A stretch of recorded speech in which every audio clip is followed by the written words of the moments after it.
one hopes that they come to it with a sort of fresh palette, so to speak. So there's not too many sort of preconceived ideas.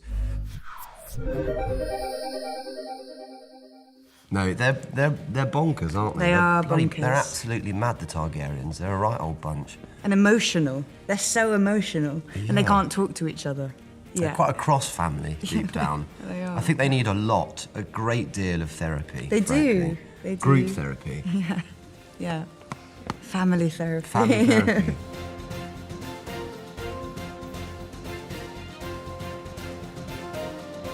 I think there are like two main things that make Rhaenyra a character who interests me, at least. She is both female and never expects to be heir. That's never on the table. And everything falls apart the moment that she receives the inheritance that everyone looks for.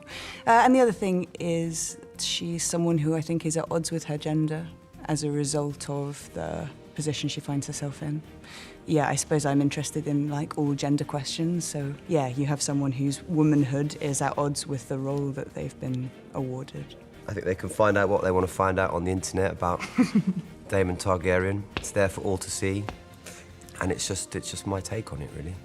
He's a slightly sort of different creature to most of them, I think. Alicent starts off as Rhaenyra's best friend and daughter to the hand of the king, and she is quite an anxious rule follower in comparison to how free and mischievous Rhaenyra is. I play Otto Hightower, Alicent's father. He's the hand of the king.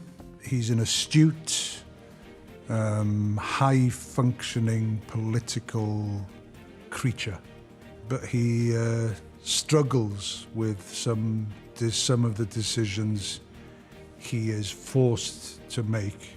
So Rhaenys technically is in line to the throne when the time comes for the old king to pass on, and because she is a woman, she is outvoted by 20-1 by those fools in charge at the time. I play Lord Corlys Velaryon, who is the head of the Velaryon house, which is he would say the oldest house in Westeros. That his family came to Westeros before the Targaryens. Lord Corlys is the only one who doesn't ride a dragon. His whole family do. He's married to a dragon rider, and his children are dragon riders. Obviously, that involves an awful lot of influence and power, but of course, he'd like more power.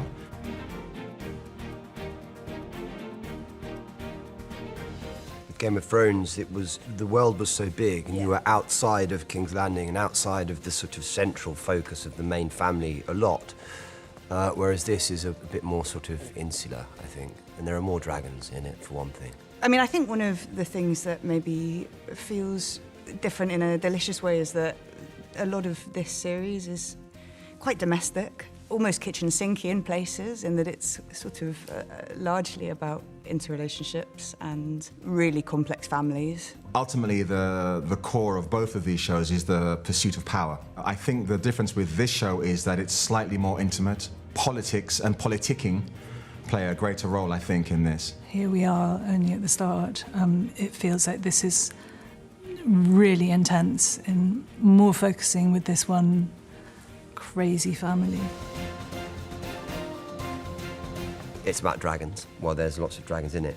When we're sort of filming the dragons on set, we have this big buck, which is a bit like a bucking bronco, and it moves around and it's mechanical, and they, fire loads of wind in your face, and then they add our big, beautiful dragons on top of that in post-production. So I was quite cross, I think, when I had to go and do my buck work, just by chance.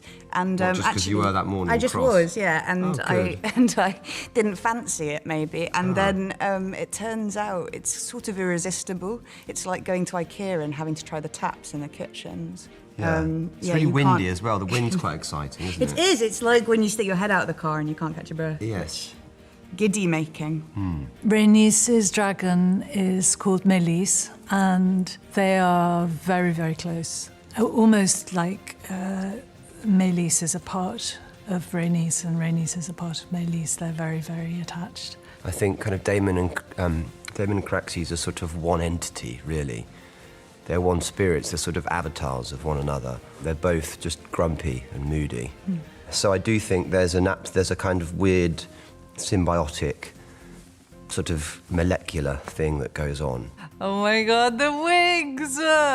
It's a number to get into them and then get out of them. I'm lucky. I'm one of the few characters that doesn't wear a wig. Although you did say this morning you wish you did have one. I soon. did. This morning I wanted to wear a wig because it means you get to spend more time in makeup, chatting. And I'm always a happier man when I leave the makeup trailer than when I enter it. It's a good way to start your day. I love wearing a wig, it turns out, which... Do you? I do, actually. It does suit you. It's just so transformative. It's an air look. Like, I arrive at work, I don't have to come as the person. Yeah, or and it's then I have like an hour purgatory, in, like... whichever way you look at it, it's Right. one of the... No, it's not. Okay, It Matt's is- in purgatory. No, I'm not only joking.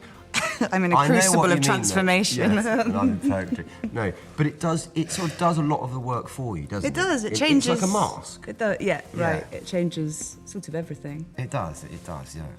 I, in a couple of eps, have a weave to make my hair longer, but it's all your hair, it's all my hair. I think on the other side, on the Targ side, Yeah, it's... but your wig isn't my hair. Yeah, my wig is your hair.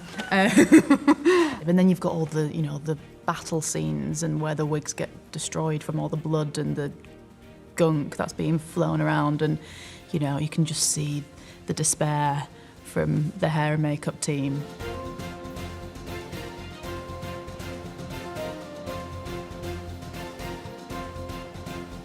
The members of the cast received a signed copy of George R. R. Martin's Fire and Blood.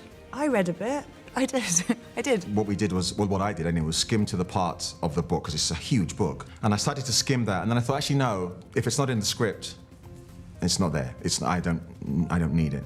So I'll probably read it this summer. I was very aware of it because, it was very difficult not to be aware of it, but I hadn't actually seen it. I hadn't watched the series before I auditioned. But then once I got the job and started watching Game of Thrones, I realised that I had been auditioning with Cersei's scenes. But I was so happy I hadn't watched it because I would have just mimicked absolutely everything that she had done. But, people are going to compare regardless to kings and queens and various other archetypes within the show.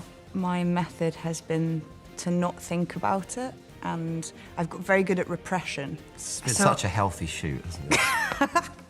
No, but it's worked so well for me. I would really recommend it to, honestly, anyone else. Just don't think about it, Just and it repress ceases to be an everything. issue.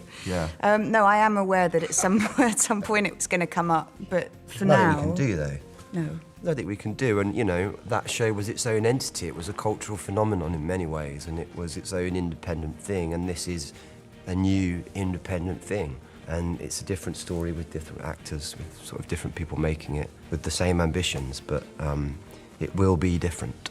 Yeah, if we try to go in and make Game of Thrones Mark II, I think everyone will be very horribly disappointed. I also think you couldn't make Game of Thrones now.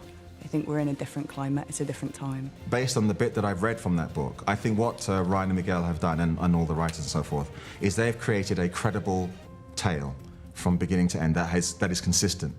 Of course, there will be those fanboys and girls who will watch it and not be happy and say, well, this should have been that and this should have been that. I've had a bit of that, but you can't please everybody. I think possibly for the producers and the creators, there's a pressure, which is, understandable, and palpable. But for us as actors, it's like any other job. You go in and you do the work, and you do it to the best of your abilities. And completely forget that it's ever going to be seen on screens. But obviously, the way we're telling it is the bit we'd like to keep secret, and the sort of the elements of it, the bits of the story that we're focusing on, and the characters' perspective, because that's what's sort of different from the book, isn't it? It's the perspective of our show is slightly different.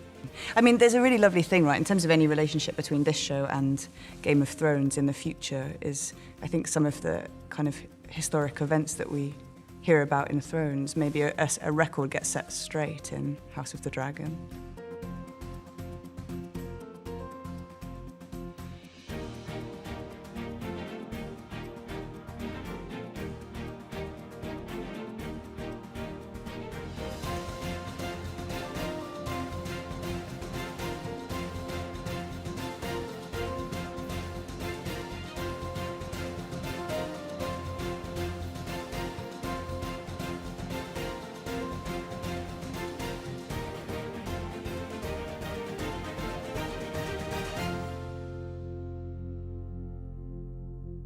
you.